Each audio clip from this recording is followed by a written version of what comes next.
Hello friends, कैसे हो आप सभी। दोस्तों, आज के इस वीडियो में हम बाल विकास के 30 बहुत ही महत्वपूर्ण प्रश्नों को डिस्कस करेंगे। तो आज से आपकी ये जो सीरीज स्टार्ट है, वन लाइनर चलेगी, ठीक है। तो जिसमें से आपको वन लाइनर फैक्ट्स देखने को मिलेंगे।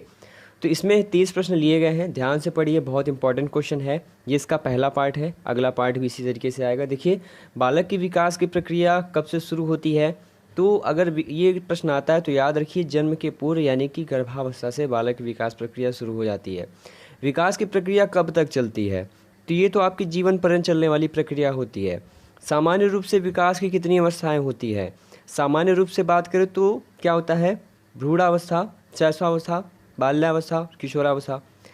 और अगर विशिष्ट रूप से बात करें तो तीन ही होती है, एक आपका होता है शैशवावस्था, बाल्यावस्था, किशोरावस्था। अगला देखिएगा, बच्चों में बौद्धिक विकास की 4 विशिष्ट अवस्थाओं की पहचान किसके द्वारा की गई थी, तो इनका नाम था जीन पियाजे।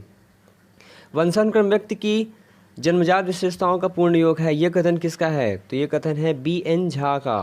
वंशानुक्रम के निर्धारक तत्व क्या होते हैं, तो वंशानुक्रम का जो निर्धारक तत्व होता है वो जीन्स होता है। शैशवाकाल का नियत समय कब से कब तक होता है, तो जो शैशवाकाल है 5 से 6 वर्ष लगभग होता है, जन्म से 5 से 6 वर्ष तक होता है, ठीक है।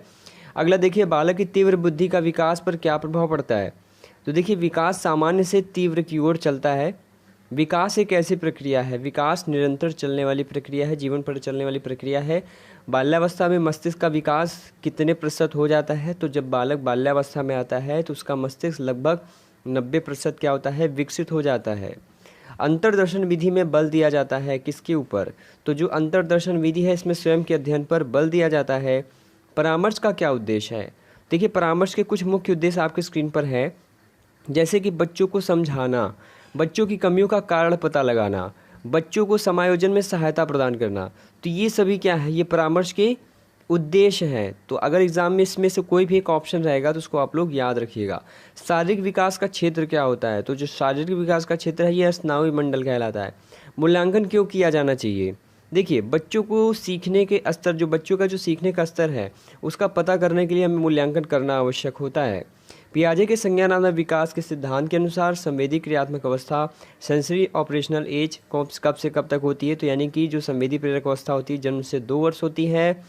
बालकों को आनंददायक सरल कहानियों द्वारा नैतिक शिक्षा प्रदान करनी चाहिए, ये कथन किसने कहा था, तो ये कथन है कोलसेनिक का।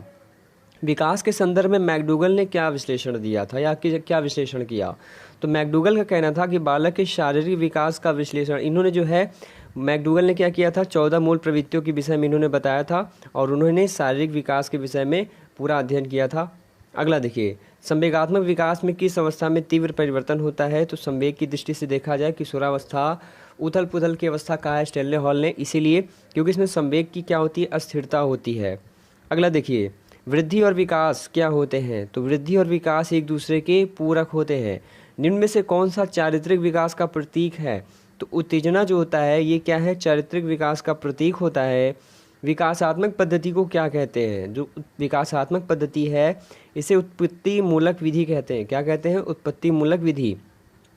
वॉटसन ने नवजात शिशु में मुख्य रूप से किन संवेगों की बात कही है, वॉटसन वही हैं जिन्होंने कहा था कि तुम मुझे कोई नवजात शिशु दे दो, उसे मैं जो चाहे वो बना सकता हूँ, चोर डॉक्टर वकील, इस तरह का इन्होंने स्टेटमेंट भी दिया था। तो इसी से पूछा जा रहा है कि इनका जो संवेग की बात करें, इन्होंने क्या कौन कौन से संवेग के बारे में बताया बालक के, तो इन्होंने 3 संवेग की व्याख्या की है, भय, क्रोध एवं स्नेह की। मानसिक विकास को प्रभावित करने वाले कारक कौन कौन से होते हैं, तो वंशानुक्रम होता है, साथ ही वातावरण भी होता है। व्यक्तित्व विकास की अवस्था कैसी होती है, तो जो व्यक्तित्व विकास है वो आपका अधिगम एवं वृद्धि पर आधारित होती है।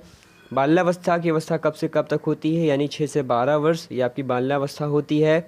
किशोरावस्था की मुख्य समस्याएं क्या होती है, समस्याओं से रिलेटेड क्वेश्चन पूछेगा एग्जाम में तो क्या बताएंगे, देखिए, शारीरिक विकास की समस्या किशोरावस्था से संबंधित है, समायोजन की समस्या ये भी किशोरावस्था से है, काम और संवेगात्मक समस्या ये सभी किशोरावस्था की मुख्य समस्याओं के अंतर्गत आती है। शैशवावस्था जन्म से 5 या 6 वर्ष तक होता है। शिशु का विकास गर्भकाल से ही प्रारंभ हो जाता है। अगला देखिए, बाल्यावस्था के अंतर्गत जो है पर्याप्त नींद कितने घंटे की होनी चाहिए, तो जो पर्याप्त नींद की बात की गई है 8 घंटे की बात की गई है बाल्यावस्था के अंतर्गत। बालिकाओं की लंबाई की दृष्टि से अधिकतम आयु, ठीक है, कितने वर्ष है, अगर बालिकाओं की लंबाई की दृष्टि से देखा जाए तो अधिकतम कितने वर्ष तक जो है आयु उनकी बढ़ती है, मतलब देखा जाए 16 वर्ष तक आयु तक इनकी लंबाई क्या होती है, बढ़ती रहती है लड़कियों की, ठीक है। और उसके बाद जो है स्थिर हो जाती है। तो दोस्तों ये थे आज के 30 प्रश्न। और अगर आपको इसका पीडीएफ प्राप्त करना है, पीडीएफ नोट्स आप प्राप्त कर सकते हैं, डिस्क्रिप्शन में पीडीएफ की लिंक दी है, तो आप लोग उस पर क्लिक करके इसकी पीडीएफ प्राप्त कर सकते हैं।